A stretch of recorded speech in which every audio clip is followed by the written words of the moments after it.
복된 안식일입니다. 지난주에는 명절을 보내셨는데 잘들 보내셨죠?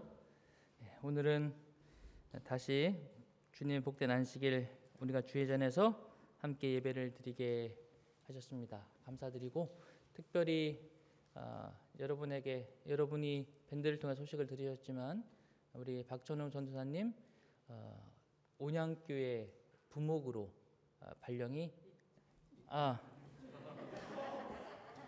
제가 간절히 바라던 바라서 입장교회 부목으로 발령이 나셨습니다. 그래서 2월 마지막 주 수요일 23일에 아마 이사를 하게 될 것 같고요. 몇 주 우리와 함께 있을 날이 몇 주 남지 않았는데 여러분이 많이 격려해 주시고 힘이 되어 주시기 바라고요. 기도 많이 해 주시기 바랍니다. 또 저희 교회는 또 새로운 전도사님이 오시기로 결정이 되었어요. 현재 성정동 교회에서 봉사하고 계신데 나이가 30살이십니다. 그래서 젊고 제가 봤을 때 우리 모두를 위하여 좋은 사역을 함께 해주실 전도사님이 저희와 다시 또 함께 하시게 되었다고 생각이 되어집니다. 또 보내는 아쉬움과 새로 맞이하는 설레임으로 2월을 또 주님과 함께 잘 보내시게 되길 바라고요. 오늘 말씀의 제목은 가만두어라 라는 제목으로 함께 말씀을 나누려고 합니다. 본문은 마가복음 14장 6절에 있는 말씀입니다. 예수께서 가라사대 가만두어라 너희가 어찌하여 저를 괴롭게 하느냐 저가 내게 좋은 일을 하였느니라. 이 말씀의 본문의 배경은 여러분이 아마 잘 아시리라고 생각되어지는데 위에 3절에 보면 이렇게 시작됩니다. 예수께서 베다니 문둥이 시몬의 집에서 식사하실 때에 한 여자가 매우 값진 향유 곧 순전한 나드 한 옥합을 가지고 와서 그 옥합을 깨뜨리고 예수의 머리에 부으니 그랬습니다. 오늘은 한 해를 시작하면서 우리가 기억해야 될 하나님의 사업을 하면서 함께 기억해야 될 한 가지 주제를 오늘 이 본문을 통해서 나누려고 그러는데 본문의 배경의 때는 언제냐 하면 요한복음 12장 1절에 보면 이렇게 기록되어 있습니다. 6월절 엿새 전에 예수께서 베다니에 이르시니 이곳은 예수께서 죽은 자 가운데서 살리신 나사로가 있는 곳이라. 예수님께서 6월절 엿새 전에 즉 십자가에 달려 돌아가시기 6일 전에 베다니라는 마을에 들어가십니다. 그리고 본문에 그 성경절 나누는데요. 14장 1절에 보면 이틀 전에 예수님께서 베다니 문둥의 시몬의 집에서 식사에 초대를 받습니다. 이 마지막 6일 동안 예수님께 베다니에 오셨을 때에 예수님께서는 베다니에서 잠시 쉬시면서 예루살렘 입성을 위하여 마음의 준비를 하고 계시는 그 기간 동안에 예루살렘에서는 아주 굉장히 큰 소용돌이가 막 치고 있어요. 어떤 소용돌이가 치고 있는가 하면 이러한 음모들이 예루살렘에서 진행되고 있는 동안 예수의 제자들은 시몬의 잔치에 초대되었다 이렇게 표현되어 있잖아요. 시대 소망에 보면 다시 말하면 그 6일 동안 예루살렘에 있는 서기관과 제사장과 바리새인들은 이제 곧 다시 6월절을 맞아서 예루살렘으로 올라올 저 예수라는 저 청년을 어떻게 할 것인가에 대하여 아주 모여서 논의하고 고민하면서 그렇게 시간들을 보내고 있었습니다. 그들이 바라는 게 뭐예요? 예수를 죽이는 것입니다. 그리고 실제로 그 6월절에 예수님 십자가에 달려 돌아가시죠. 그러므로 한쪽에서는 저 예루살렘에서는 예수님을 죽이려고 하는 막 음모가 막 피어오르고 있는 그때 예수님은 베다니 시몬의 집에 어디에 초대되었다고요? 잔치집에 초대되었다고요. 마가복음 14장 1절 이틀이 지나면 6월절과 무교절이라. 정말 이제 그 마지막 날이 점점 다가오고 있고 예루살렘에서는 그 논의가 이제 거의 막 마무리되어 가고 있는 때입니다. 예수님의 운명이 바람 앞에 촛불처럼 흔들리고 있는 그럴 때입니다. 이럴 때를 우리 사자성어로는 풍전등화와 같은 때이죠. 그죠? 전쟁이 막 시작되려는 하는 듯한 그러한 기운이 막 감돌고 있는 그런 때에 예수님은 어디에 초대되셨다고요? 잔치집에 초대되었어요. 예수께서 베다니 시몬의 집에서 식사하실 때에 그랬습니다. 이 베다니 시몬의 집에서 예수님을 초대한 것이지요. 베다니 시몬이라고 하는 이 사람은 시대의 소망에 보면 흉악한 질병에서 나음받은 사람이라고 이렇게 묘사되어 있습니다. 그가 한때는 문둥병 환자였는데 예수님에 의해서 치료받은 사람이었던 것이 확실합니다. 그래서 그가 예수님께서 베다니에 오자 예수님을 식사에 초대한 것이지요. 아마 베다니도 지금 이 시국이 어떤지 시몬도 지금 이 시국이 어떤지 모르고 있었겠죠. 예수님과 함께 식사 자리에 간 사람 제자들도 지금 예루살렘에서 어떤 일들이 일어나고 있는지 정확하게 알지 못하고 있었습니다. 그 상황을 가장 정확하게 알고 있는 사람은 딱 한 분이세요. 누구요? 예수님이십니다. 그런데 그 예수님을 식사 자리에 초대한 것입니다.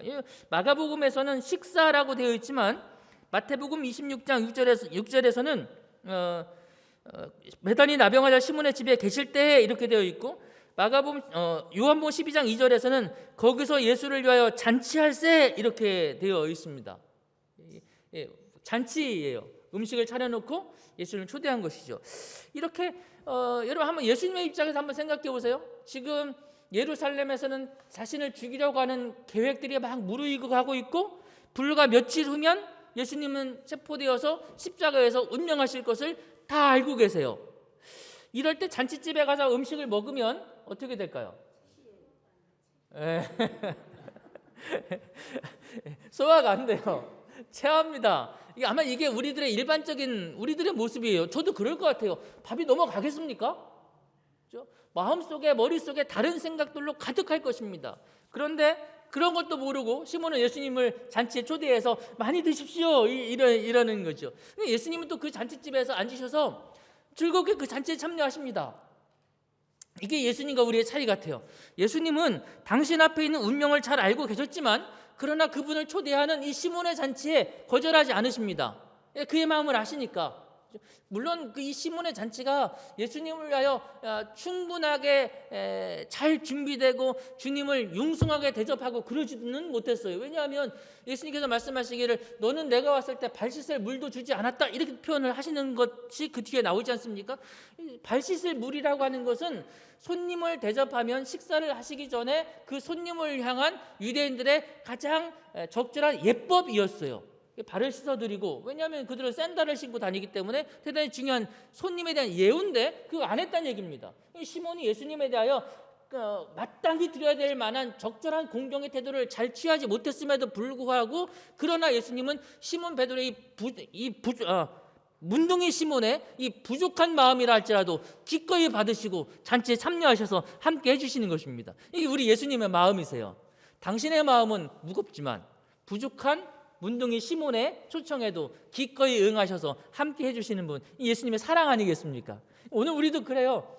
우리도 때때로 예수님의 마음을 잘 알지 못해서 부족한 마음으로 또 예수님에게 마땅히 드릴 걸 잘 못 드리고 연약한 모습으로 주님을 초청할 때도 있습니다. 그럴지라도 주님은 뭐 하신다고요? 괜찮다, 고맙다 이렇게 오시는 거예요. 감사합니까? 자, 그래서 이제 그곳에서 예수님과 문둥이 시몬과 그리고 제자들이 함께 식사를 하고 있습니다. 그런데 그때 뜻밖의 사건이 나타납니다. 한 여자가 등장하는 거죠. 한 여자가 그래요. 지금까지는 이 잔치의 주인공이 문둥이 시몬입니다. 예수님을 초청한.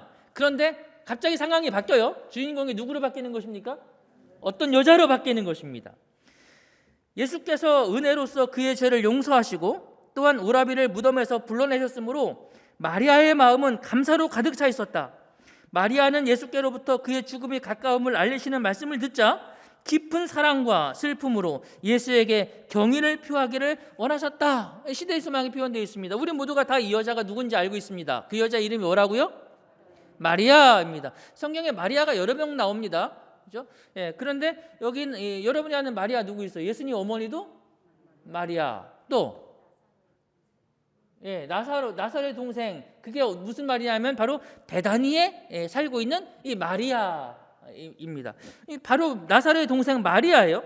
그녀가 예수님에게 나오면서 얼마 전 자신의 오라비를 살려준 예수님에 대한 기쁜 애정을 드러내고 싶었습니다. 그런데 예수님께서 가끔씩 어떤 말씀하시는가 하면 당신이 십자가에서 죽으실 것에 대하여 예수님께서 이렇게 말씀하시는 이야기를 마리아가 귀담아 들었습니다. 예수님의 죽음에 대한 이야기를 들을 때 마리아의 마음은 슬픔으로 가득 찼습니다.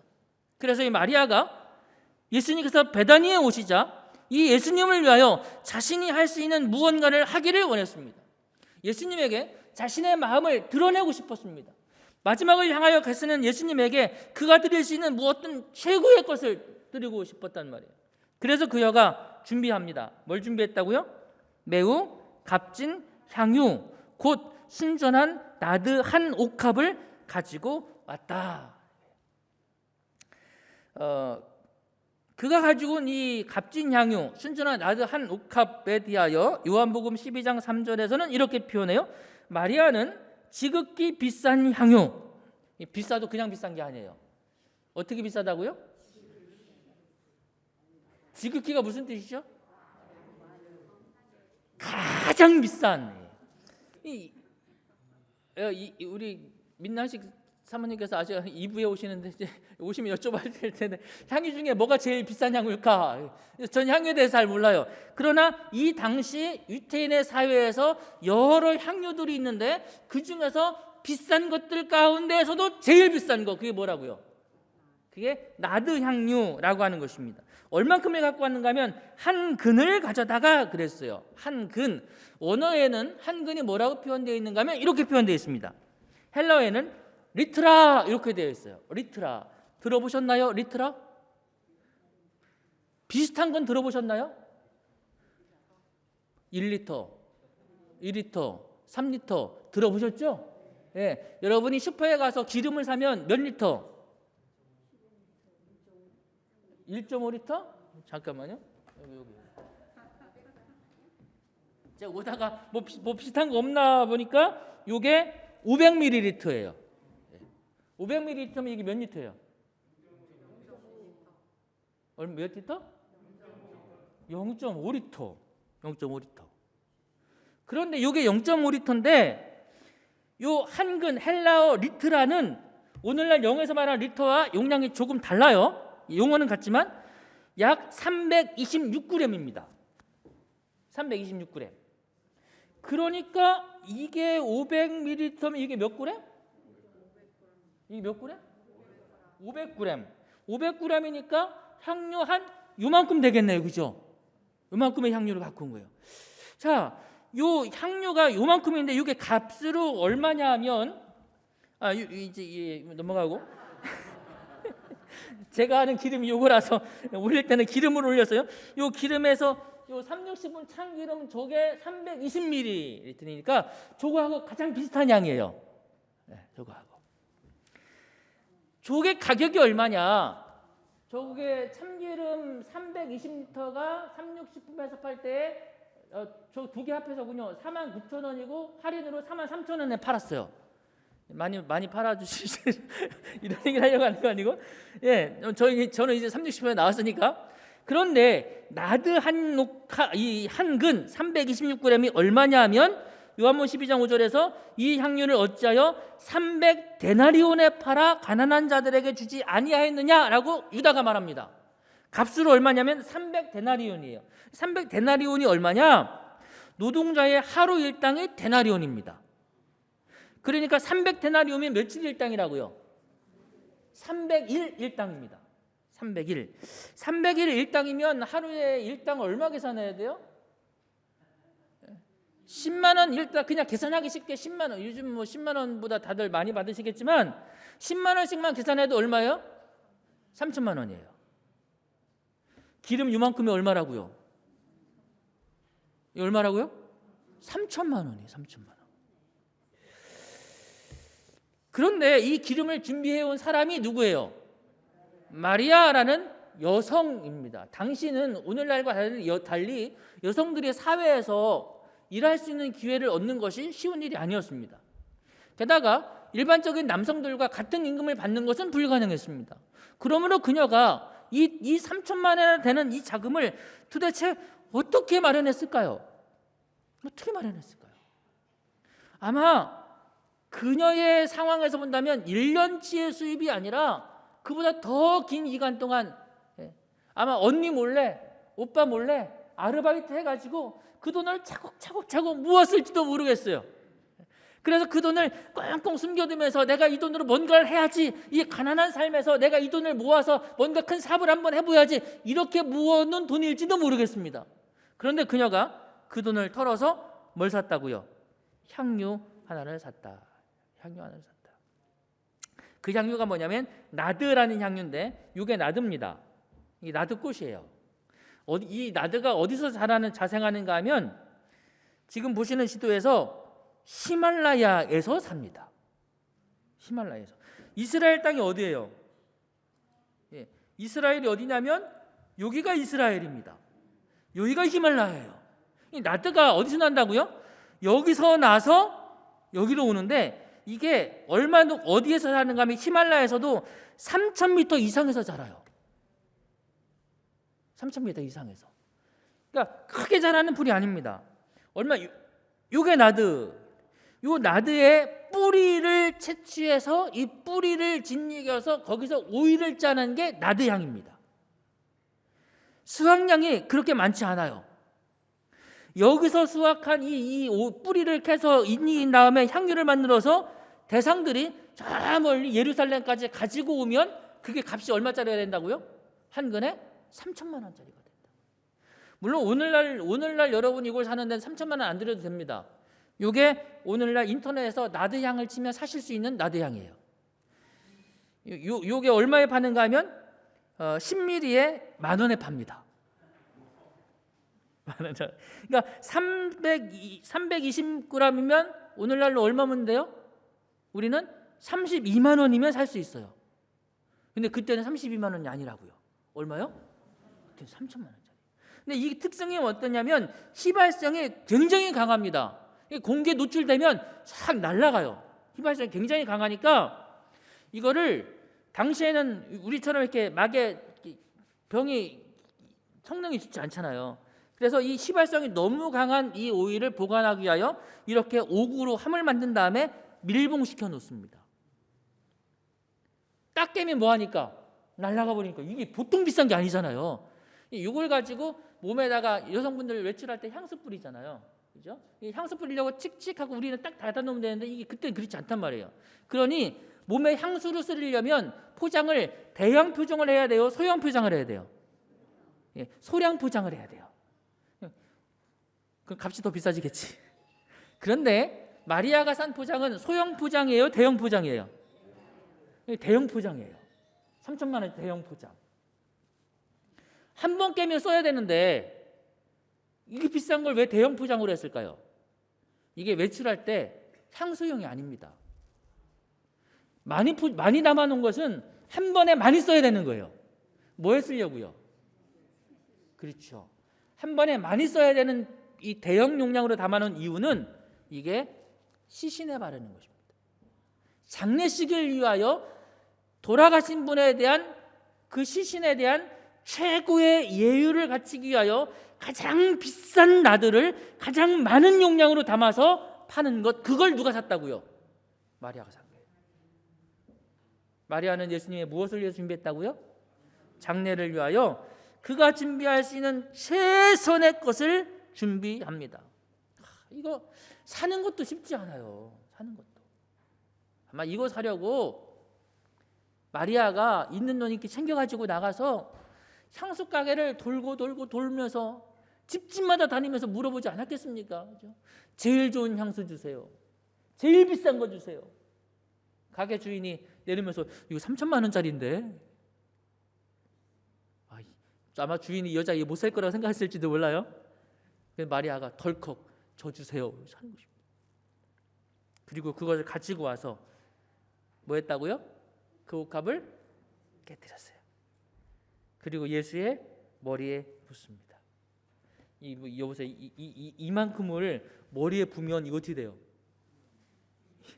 막 흘러내리죠. 발끝까지 흘러내립니다.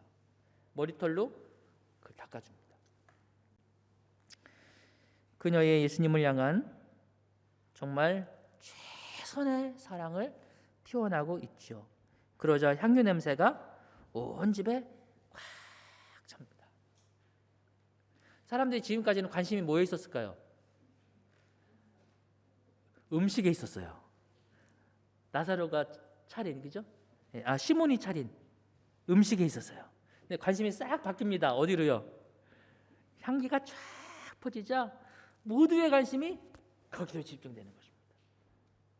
그녀에게 이목이 쏠려요. 사람들이 마리아를 바라보면서 와, 이 여인 정말 대단하다. 어떻게 저렇게 예수님에게 귀한 걸 드릴 수 있을까? 칭찬하지 않습니다. 그녀는 예수님을 향하여 온 마음을 들였으나 사람들은 마리아를 칭찬하지 않아요. 뭐라고 말했다고요? 마태복음에는 이렇게 말합니다. 무슨 의도로 이것을 뭐 하느냐? 허비. 이것을 비싼 값에 팔아 가난한 자들에게 줄 수 있었겠도다. 마가복음 14장 4절에도 마찬가지로 말합니다. 어찌하여 이 향료를 허비하는가? 이 향료를 300데나리온 이상에 팔아 가난한 자들에게 줄 수 있었겠도다. 가룟 유다가 말하되 이 향료를 어찌하여 300데나리온에 팔아 가난한 자들에게 주지 아니하였느냐? 그들은 말하기를 그녀가 이 돈을 뭐했다? 허비했다. 이렇게 말하는 것입니다. 생각해 보세요. 그녀가 허비한 거 맞습니까? 아멘이란 말은 허비했다는 얘기죠? 아닌가요? 제가 봤을 때 허비한 거 맞아요.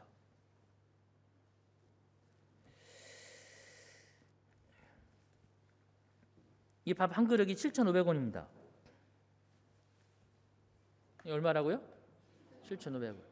제가 이 설교지만 이 얘기를 여기서 5년교에서 했는지 안 했는지 잘 기억이 안 나는데 저희 집사람은 안 한 것 같다고 그래서 파라과이에서 살 때 어느 날 화폐에서 전화가 왔어요. 화폐를 잠깐 와달라고. 그래서 화폐를 갔더니 트럭을 타고 아프리카 저쪽 그 오지에 살고 있는 인디안들이 트럭에 가득 타고 한 30여 명 온 것 같아요. 화폐에 온 것입니다. 땅을 파면 샘에서 물이 안 나오고 소금물이 나와요. 파라과이는 바다가 없는 나라거든요. 내륙 한복판에 있는데 샘에서 소금물이 나와. 그러니 물을 기르려면 아주 멀리까지 물찌개 치고서 강에 가서 물을 길러와야 되는데 너무 힘들어요. 그래서 샘을 좀 더 깊이 파서 안반을 뚫어서 샘을 파면 좀 깨끗한 물이 나오지 않을까. 그걸 상의하러 화폐에 온 것입니다. 그 문제에 대해서 좀 상의를 하고 이제 돌아가려고 하는데 그분들이 이제 또 트럭 타고 가셔야 되잖아요. 한 2시간 걸리는데 마침 점심때가 되었어요. 그분들이 그냥 가시려고 해요. 그러니까 제 아내가 저에게 여보, 이 사람들 지금 출발하면 밥도 못 먹고 할 텐데 점심이라도 좀 어떻게 먹게 해주자고. 그래서 잠깐 기다리라고 하고 급히 차를 몰아서 슈퍼마켓에 가서 트렁크를 열고 트렁크에다가 빵, 물, 바나나 샀어요. 30명이 먹을 거 사니까 트렁크가 꽉 차더라고요. 얼마 들었을까요? 그렇지. 야, 역시 눈치가 7,500원 들었어요. 몇 명 식사가? 30명 식사가 7,500원 들었어요. 한국 돈으로. 그러고 나서 휴가 맞아서 한국에 와서 김밥 천국에 가서 밥을 먹으려고 했더니 밥 한 끼가 7,000원이더라고요. 그걸 사 먹으면서 머릿속에 자꾸 그 생각이 드는 거예요. 야, 이거면 나 한 사람 밥이 아니라 몇 명 밥이에요. 이게 30명 밥인데 파라과이 봉사를 끝나고 한국에 와서도 돈을 쓸 때마다 이 생각이 끝어나잖아요. 이게 30명 밥인데 같은 돈이라도 이것을 어떻게 쓰느냐에 의해서 그 돈이 가지고 있는 가치는 달라집니다.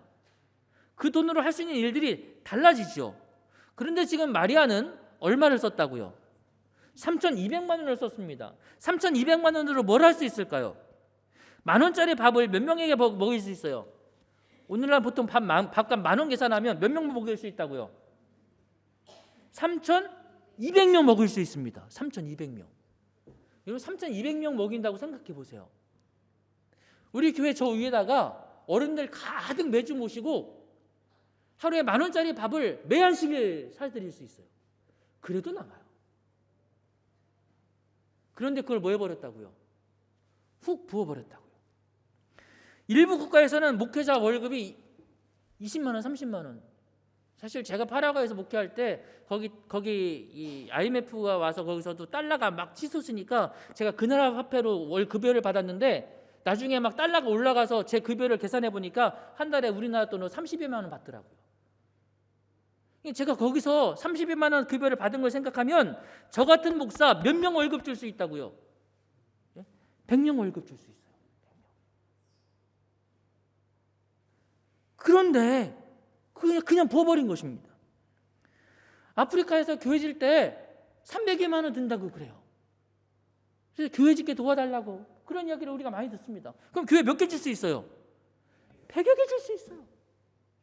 3,200만 원으로 할 수 있는 일들이 찾아보면 얼마나 많고 얼마나 큰 일들을 많이 할 수 있는지 모릅니다. 그러니 제자들이 보면서 야, 너 그거 왜 그렇게 허비하느냐? 이거 가지고 가난한 사람들에게 나눠주면 얼마나 많은 사람들이 이익을 받을 수 있는데 라고 말하는 그들의 말이 맞아요? 틀려요? 맞아요. 재정은 잘 써야지 허비해서 쓰면 안 돼요. 맞습니까? 네, 맞아요. 그 말을 듣자 마리아도 정신이 번쩍 났습니다. 그제 정신이 났어요. 마리아는 자기의 사랑의 행위의 의미를 충분히 깨닫지 못했다. 그는 비난자들의 말에 뭐 할 수가 없어요? 답변할 수가 없는 것입니다. 생각해보니 틀린 말이 아니거든요. 마리아는 비평하는 말을 들었다. 그의 가슴은 떨렸다. 누구 생각이 제일 먼저 나는가 하면 언니 생각이 나요. 그는 그의 언니가 낭비한다고 책망하지는 않을까 두려워하였다. 상황 이해 가시죠? 언니가 그거 보고 얼마나 놀랐겠습니까? 이 동생이 3,200만 원을 그 돈을 또 어떻게 만들었으며 쏟아 붓는데 얼마나 놀랐겠어요? 가만히 있겠습니까? 너 일로 와봐! 한마디 하겠죠. 겁이 덜컥 났습니다. 게다가 예수님은 공의로운 분이잖아요. 그분도 같은 생각을 하실 거라고 생각한 것입니다. 주님 역시 아낄 줄 모른다고 생각하실지 모른다. 사과나 변명도 없이 마리아가 그 자리를 뭐 하려고 해요? 피하려고 해요. 도망가려고 하는 거예요. 아, 내가 뭐 했구나. 잘못했구나. 내가 허비했구나. 야, 이 돈으로 주님을 위하여 좋은 사업에 쓴다면 얼마나 더 많은 일을 할 수 있는데. 아, 내가 잘못한 거 아니야? 내가 괜히 그랬구나. 아, 나는 역시 생각이 짧아. 그런 생각으로 그녀는 그 자리를 피하려고 해요. 그럴 때 예수님께서 뭐라고 말씀하셨다고요? 밑에 14장 6절만 예수께서 가라사대 가만 두어라. 너희가 어찌하여 저를 괴롭게 하느냐? 저가 내게 좋은 일을 하였느니라. 예수님은 그녀의 마음을 보신 것입니다. 예수께서는 말이 이와 같은 봉사를 통하여 그가 사죄함을 받은 데 대한 감사를 표시한 것임을 아시고 그의 마음에 위안을 주셨다.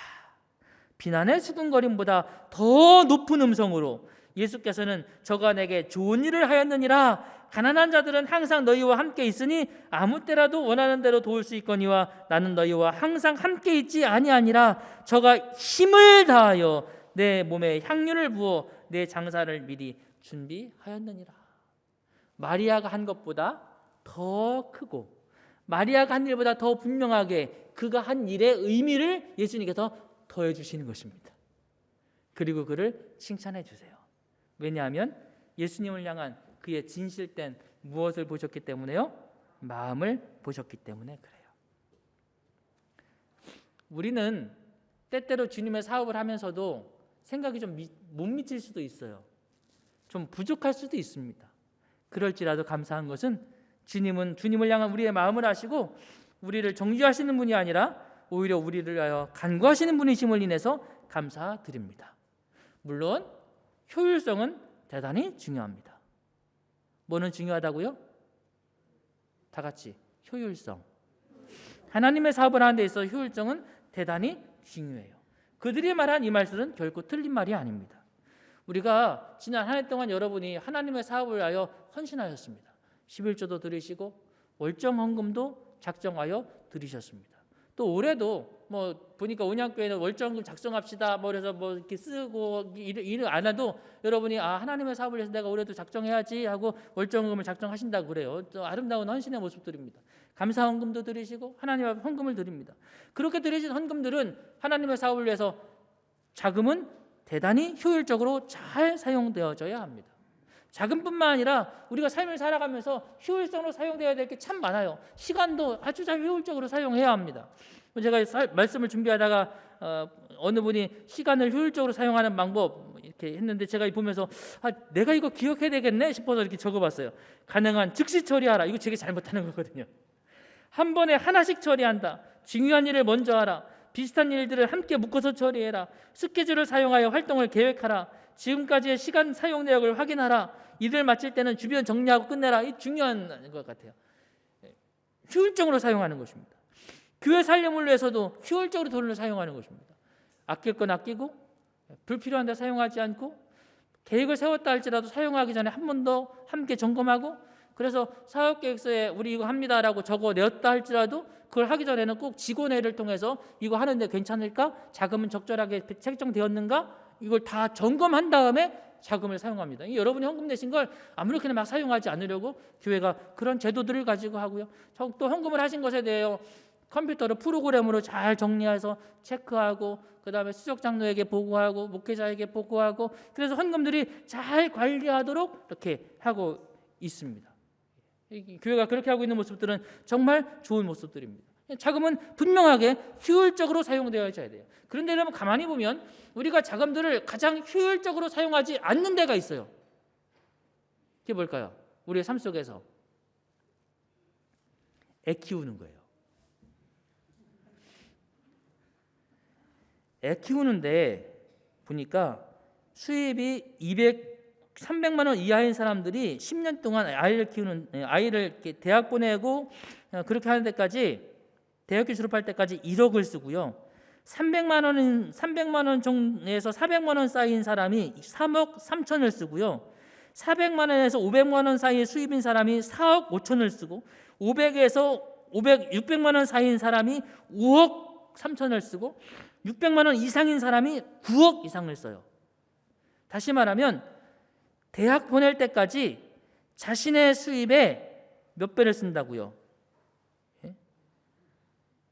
100배. 월급의 100배를 써요. 많이 쓰죠. 10년 동안 300만 원 버는 사람이 10년 동안 애 안 낳고 키우면은 3억이 모아지네. 3억을 가지고 서울 한 변퉁이에다가 아파트를 하나 사면 그게 5년 지나면 3배, 4배가 뛰네. 10년 지나면 10배도 뛸 수 있어. 요즘 같은 세상에. 아이를 낳는 게 효율적이에요? 안 낳는 게 효율적이에요?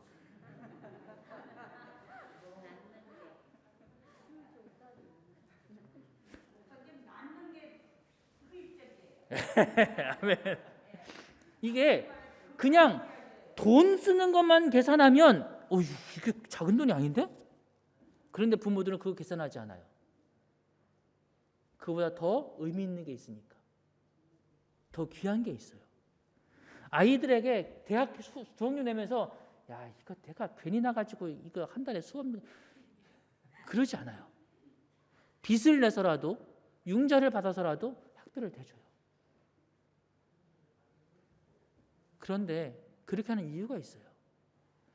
돈의 효율성을 따지는 게 아니라 자녀에 대한 부모의 마음이에요. 사랑은 효율성을 계산하지 않습니다. 사랑은 진심을 계산해요. 그것이 마리아가 돈을 쓰는 방법이에요. 사랑하는 믿음의 성도 여러분, 한 해 동안 우리가 주님의 사업을 감당하면서 우리가 효율성을 분명히 지켜야 합니다. 그러나 더 중요한 몇 가지가 있음을 기억하셔야 합니다. 첫째는 정직함이고요. 유다가 이거 가난한 자들에게 주는 게 낫다 말할 때 이게 사실은 정직한 마음이 아니었다고 그랬죠. 정직하게 사용되어져야 되고, 두 번째는 진심을 다하여 사용되어져야 합니다. 마리아처럼. 그래서 예수님께서 마리아를 격려하시고 마리아를 칭찬하시는 것입니다.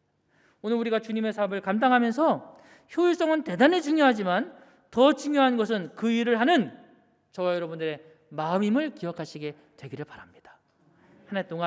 지난 한 해 동안 여러분들이 주님의 사업을 위하여 귀하게 헌신해 주신 것에 대하여 이 시간 진심으로 감사를 드립니다.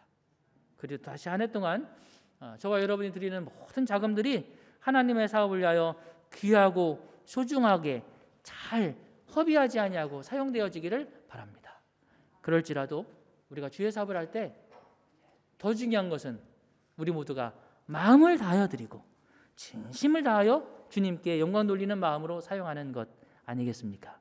우리 전장로님, 우리 교회 재무이신 장종호 장로님이 회의를 하다가 보면 가끔 이런 표현하세요. 하겠다고 하면 하게 해줘야지. 그런 말씀을 하세요. 마음을 다하여 주의 사업을 감당하려고 할 때에 도와주겠다는 마음이죠. 그것이 우리 모두의 마음이고 우리가 함께 이 한 해 동안 그렇게 주님의 사업을 위하여 우리에게 주어진 자금들을 잘 사용하고 주께 영광 돌리는 그러한 저와 여러분이 되어지게 되기를 간절히 바랍니다. 마지막 절, 저가 내게 무슨 일을 하였다? 다 같이 큰 소리로 저가 내게 무슨 일을 하였다? 한 해 동안 주님을 위하여 좋은 일을 하는 저와 여러분이 되시기를 바라면서 말씀 마치겠습니다. 감사하신 하나님 우리 아버지, 저희를 주의 거룩한 자녀로 부르시고 주님과 함께 주의 귀한 사업을 섬겨나갈 수 있도록 인도해 주셨사오니 감사합니다. 오늘 마리아가 온 마음을 다하여 주님께 헌신한 것처럼 오늘 우리도 진심을 다하여 주님께 드릴 수 있도록 인도하여 주시옵소서. 사람들은 허비라 여겼으나 그곳에 담긴 그의 마음을 주께서 아시기에 그가 내게 좋은 일을 하였다고 말씀하셨습니다. 주님, 우리도 주님 앞에 좋은 일을 할 수 있는 성도가 되게 하여 주시옵소서. 저희들이 주님 앞에 드려지는 모든 헌물들이 주님의 사업을 위하여 또한 잘 사용되어질 수 있도록 함께하여 주시옵시고 우리도 온 마음을 다하여 섬기게 해 주시옵소서. 주님 앞에 그렇게 살기로 결심하는 온양교회 모든 성도들에게 이제는 아버지 하나님의 크시고 놀라우신 사랑과 예수 그리스도의 한량없는 은혜와 성령님의 감화 감동하심이 이제로부터 영원토록 함께하시옵기를 그리스도이신 예수님의 이름으로 축원하옵나이다. 아멘.